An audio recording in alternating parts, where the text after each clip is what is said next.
le Mamelouk, le garde du corps personnel de l'empereur. Il fallait lui passer sur le corps pour pouvoir atteindre sa majesté.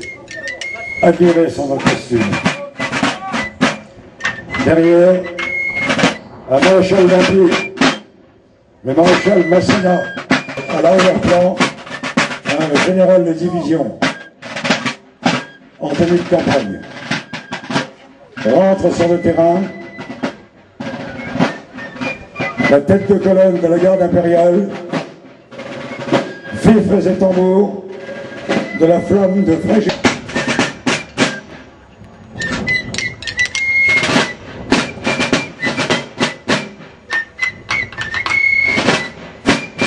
Il y avait,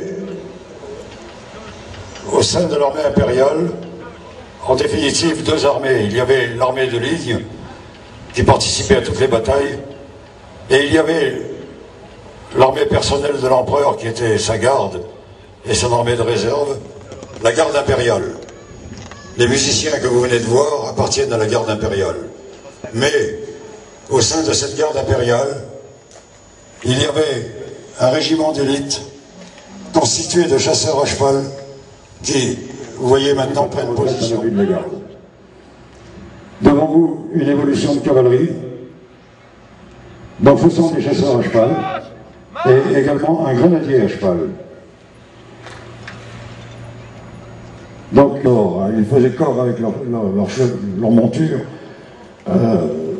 Ils avaient un uniforme rutilant. Là, ils sont en petite tenue, mais normalement, ils portent une pelisse garnie de fourrure jetée sur l'épaule. Ils portent le colbac.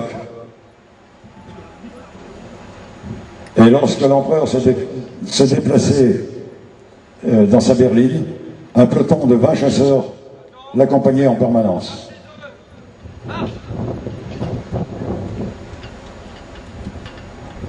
Donc au sol, vous avez le chef d'escadron qui leur donne les instructions.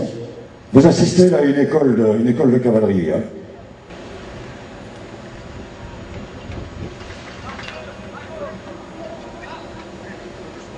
Chasseurs à cheval, donc l'élite. Ensuite, des grenadiers à cheval qu'on appelait les gros talons ou les gros frères. Vous en avez un qui est monté sur le cheval blanc, là. Par la suite, il y a eu des lanciers polonais. Puis des lanciers rouges, tout habillés de rouge.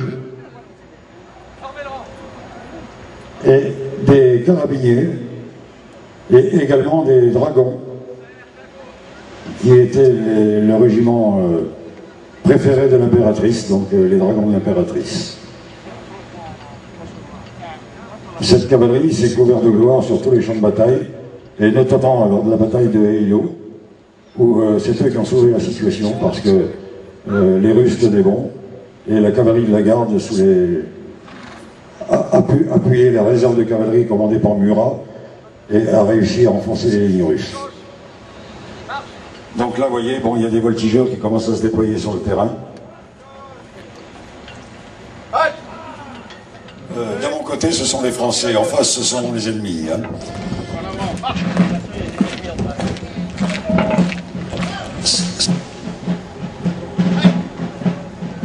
La bataille va commencer à prendre un peu d'ampleur. On va faire marcher l'artillerie. Alors l'artillerie, vous le constaterez tout à l'heure,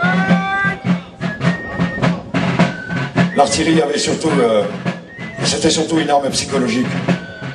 Je vous demanderai de revenir 200 ans en arrière.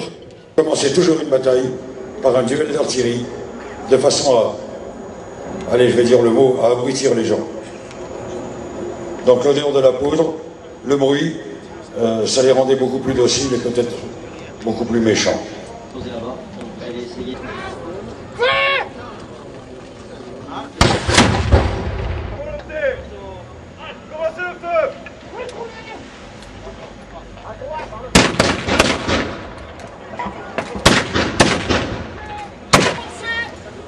Alors vous voyez la technique, il y a un premier rang qui tire, il recule, il recharge, devant tire à son tour. Et on va avoir un roulement comme ça de...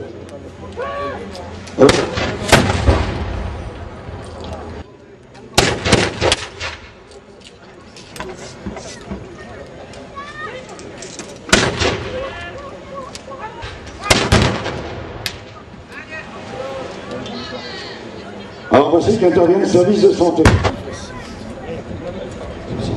Oui, c'est le 6 italien.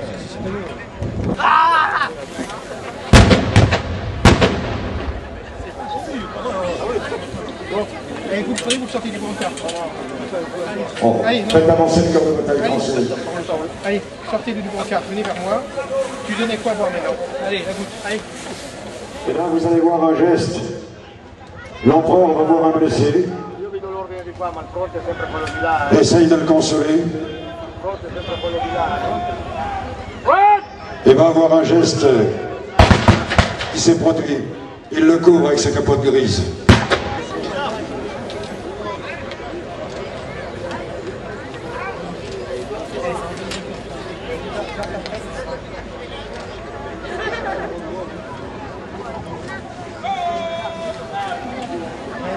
Allez, c'est bon. En avant, à l'assaut, sur la pièce.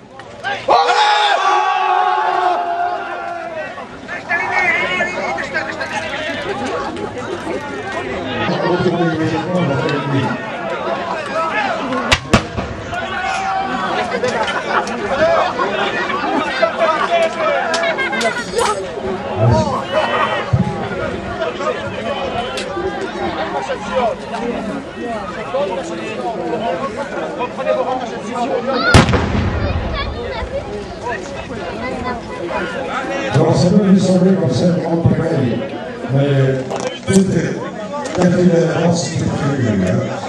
Les ordres sont donnés en conséquence. Et vous voyez que les équipés sur le groupe les trois.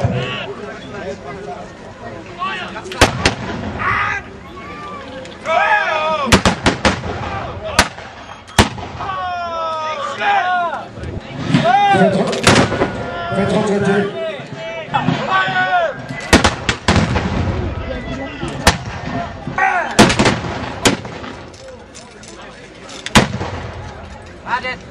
Retirez!